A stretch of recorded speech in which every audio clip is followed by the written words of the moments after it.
The morning cast a warm glow on the moving truck parked in front of Lisa's house. Its sturdy frame, a symbol of new beginnings. Lisa stood on the porch, a mixture of apprehension and determination etched on her face as she surveyed the bustling scene before her.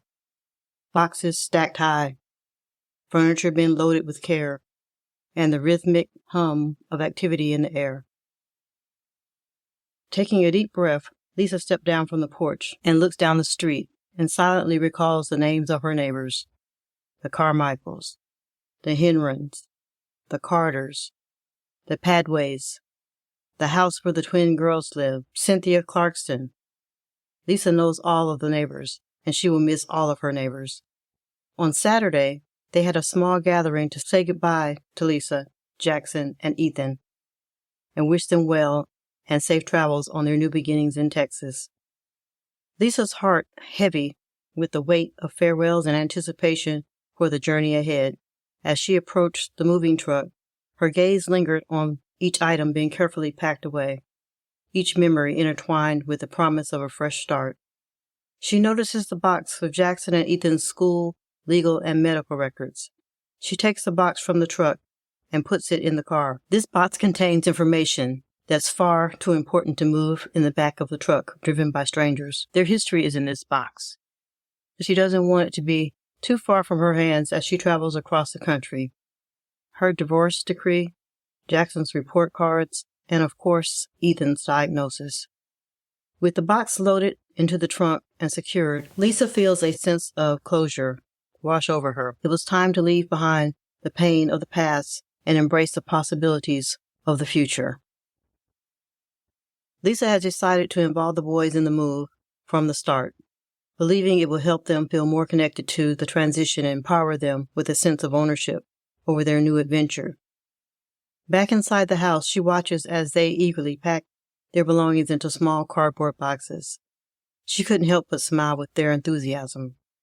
Jackson carefully folded his favorite superhero t-shirts, his face full of excitement as he imagines his new room in their new home. Ethan, ever the explorer, packs toy animals and toy cars haphazardly into his box. For Lisa, seeing her sons engage with this process of packing was bittersweet.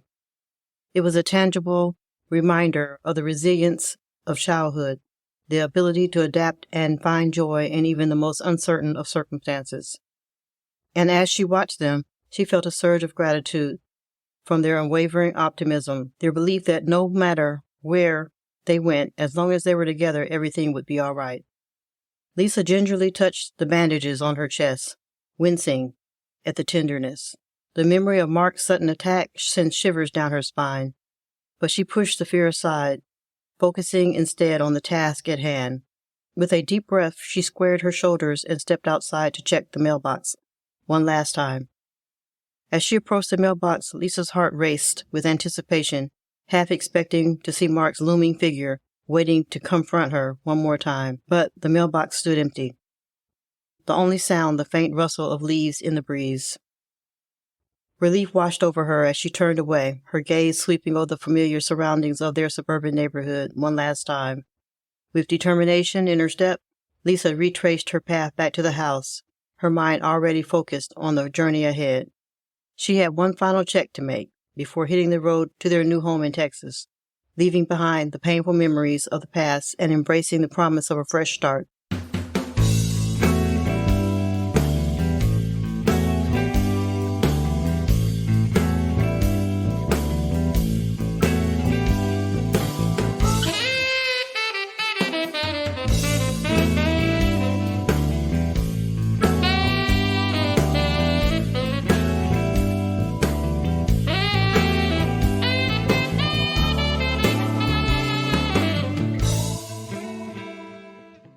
A listener note.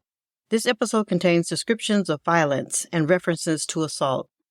It may not be suitable for a younger audience. It's 9 months prior to Lisa, Jackson, and Ethan relocating to Texas. Lisa tells the boys that she is going to get the mail from the mailbox. Her mailbox is located down the street in what is known as cluster boxes. As she approaches the mailboxes, she sees Mark's truck. She hopes he's not there stealing her mail again. It was only a few weeks ago that he stole all of her mail and had it returned to sender. Mark gets out of his truck. Lisa walks up to the mailbox, a sense of unease lingering in the air. She opens the mailbox and begins sifting through the mail. Mark asks, "Is there anything for me?" "Just bills and junk mail as usual." "Mark, what are you doing here?" as he's grinning maliciously. "Just thought I'd pay my dear wife a visit." Lisa's heart starts to race as she backs away slowly, her instincts telling her something is very wrong. "Mark, please, just leave me alone. I'm no longer your wife." Mark's expression darkens as he takes a step closer, brandishing a knife he has concealed. "You think you can get away from me that easy? And take my kids?" Lisa's eyes widen as she realizes the danger she's in. She tries to run, but Mark lunges forward, grabbing her and pressing the knife to her chest. "Mark, please stop." There's a struggle, and Lisa tries to wrestle the knife away from Mark, but he overpowers her, his grip tightening on her arm as he stabs her. Hey, stop!" Lisa hears someone running toward them. She collapses on the sidewalk. Mark jumps in his truck and drives away. "Oh my God, are you bleeding? I'll call for help." Lisa's breath comes in short gasps as she fights for her life, thankful that someone came to her rescue. The police arrive before the ambulance, and Lisa asks her neighbor to call her mom to pick up her son so they don't have to see her in this condition.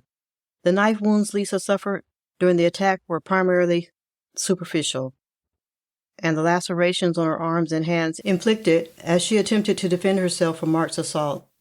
While they were not life-threatening, they were nonetheless painful and required medical attention to clean and dress properly. After the attack, Lisa takes the necessary steps to protect herself by pressing charges against Mark. As a result, a warrant is issued for his arrest, marking a significant legal action taken to hold him accountable for his violent behavior. After the traumatic incident, Lisa is referred to a domestic violence counselor to help her navigate the legal proceedings and provide support during this challenging time. This step not only ensures that Lisa has the necessary resources to cope with the aftermath of the attack, but also emphasizes the importance of seeking professional guidance in cases of domestic violence. She has the support of her family, but Lisa knows that as long as Mark is alive, she will never feel safe in her home again. In the months following their divorce, Mark has ran her off the road, stolen her mail and money, busted out her living room window, and now this. Mark is subsequently arrested for his assault, and he says it only happened because he was high on drugs. The judge allows him to seek drug abuse treatment rather than sending him to prison. This marks a pivotal moment in Lisa's journey, as it signifies the beginning of realizing that Mark will always create an excuse to make her life miserable. Lisa's domestic violence counselor, as well as the district attorney, let Lisa know that, unfortunately, the outcome of Mark's legal proceedings did not align with the severity of his actions. Despite the seriousness of the incident, the legal system sometimes falls short in delivering adequate consequences for perpetrators of domestic violence. This outcome can be disheartening for survivors like Lisa, who may feel let down by the justice system's response to their trauma. Lisa's decision to relocate stems from a profound need for safety and peace, not just for herself, but also for her sons. Despite the challenges of uprooting their lives, Lisa recognizes that it's essential to prioritize their well-being and escape the cycle of violence and fear that has plagued their home. This courageous step towards a fresh start demonstrates Lisa's resilience and determination to create a better future for her family, free from the shadow of abuse and insecurity. As the legal proceedings drag on, entangled in property settlements, custody battles, and the aftermath of abuse, Lisa meticulously plans her escape. With each passing day, she navigates the complex legalities while simultaneously laying the groundwork for her newfound freedom. Determined to break free from the shackles of her past, Lisa meticulously orchestrates her departure, strategizing every detail to ensure the safety and security of herself and her sons. Amidst the chaos of courtroom confrontations, she remains steadfast in her resolve to carve out a brighter future, one where she can finally find peace and sanctuary, and no court, no judge, no ex-husband will stop her from protecting her sons. Despite the court's disapproval, Lisa forges ahead with her plans to relocate to Texas, undeterred by legal constraints. With her resolve unshaken, she makes the bold decision to defy the court's ruling and embark on her journey towards a new beginning. Recognizing that her and her son's well-being outweighs the bureaucratic hurdles standing in her way, Lisa takes matters into her own hands, determined to chart her own path to freedom and safety. As she sets her sights on a brighter future in Texas, she remains steadfast in her commitment to create a life filled with hope, healing, and resilience, no matter the obstacles she may face along the way.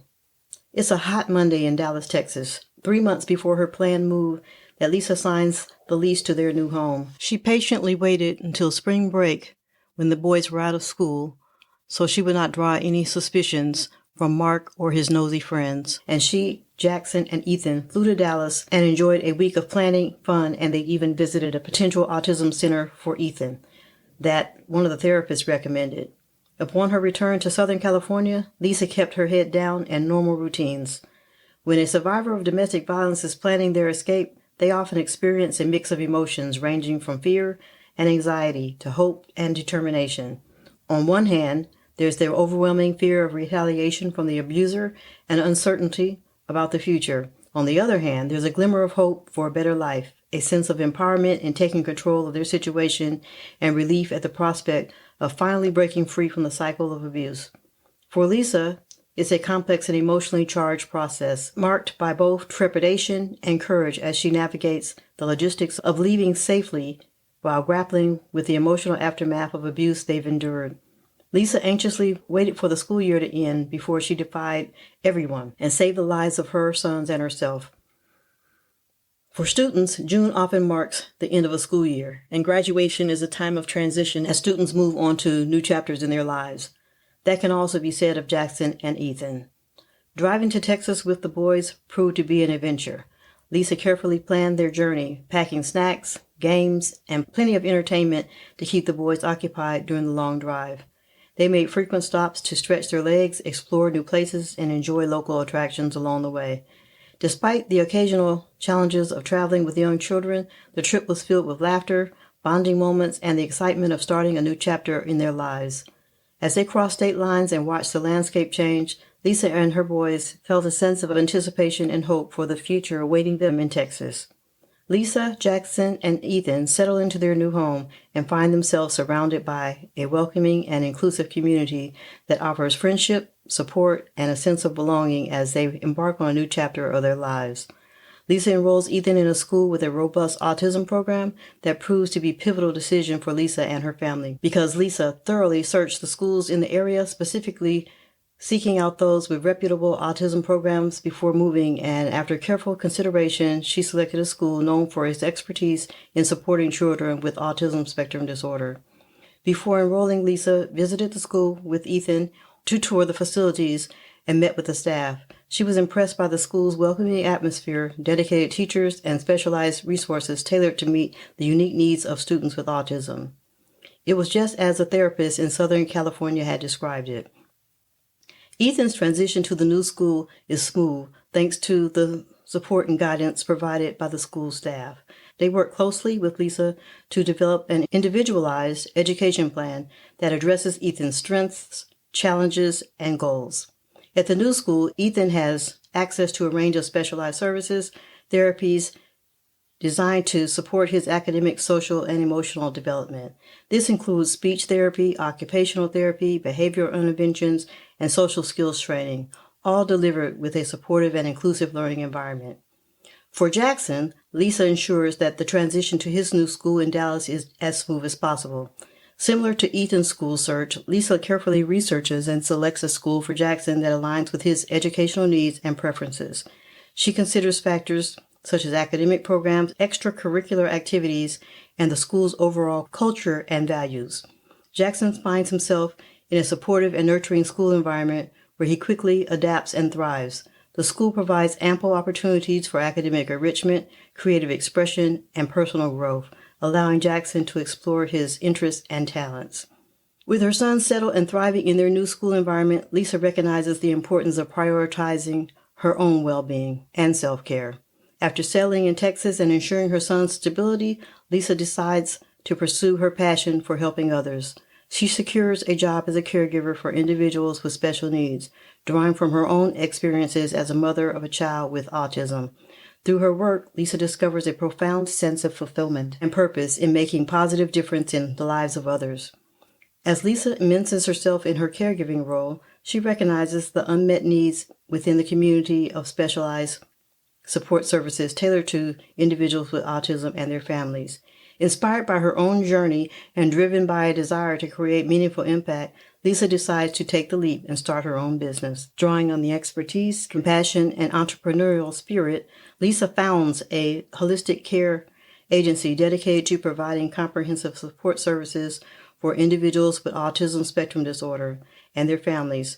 Through her agency, Lisa offers a range of services, including in-home caregiving, behavioral therapy, educational support, and respite care designed to enhance the quality of life and promote well-being of individuals with ASD and their families. With a deep commitment to fostering supportive and inclusive community, Lisa's agency becomes a beacon of hope and empowerment for families affected by autism, offering a lifeline of support, resources, and advocacy.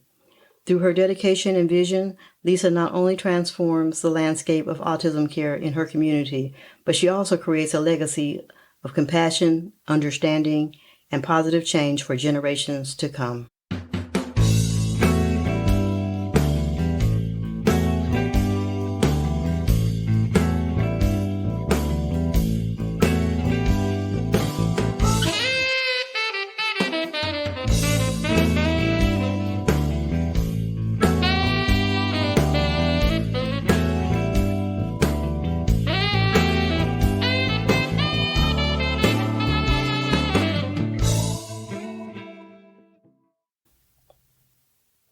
A diagnosis has the power to redefine our lives, sending us on unexpected journeys filled with challenges, growth, and transformation. It can compel us to confront our deepest fears, navigate uncharted territory, and discover newfound strengths and resilience within ourselves. While the path may be uncertain and fraught with obstacles, it also offers opportunities for healing, self-discovery, and profound personal growth. Ultimately, a diagnosis serves as a catalyst for change, propelling us toward new beginnings, unforeseen possibilities, and the profound realization that our greatest strength lies in our ability to adapt, evolve, and embrace the journey wherever it may lead. Until next time, take care. This episode is brought to you by Puzzlebilities, where you can immerse yourself in a world of relaxation and challenge with Puzzlebilities' latest innovation, the Lavender Scented Sensory Jigsaw Puzzle.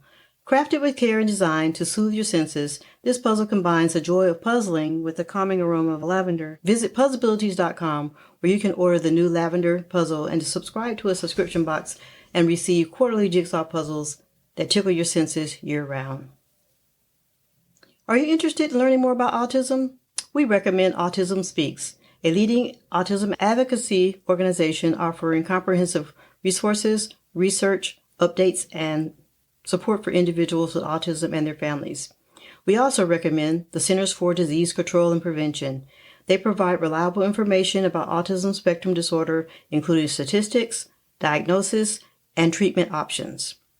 Additionally, we recommend the National Institute for Neurological Disorders and Stroke. They offer an in-depth information about the latest research and scientific advancements related to autism and neurological disorders.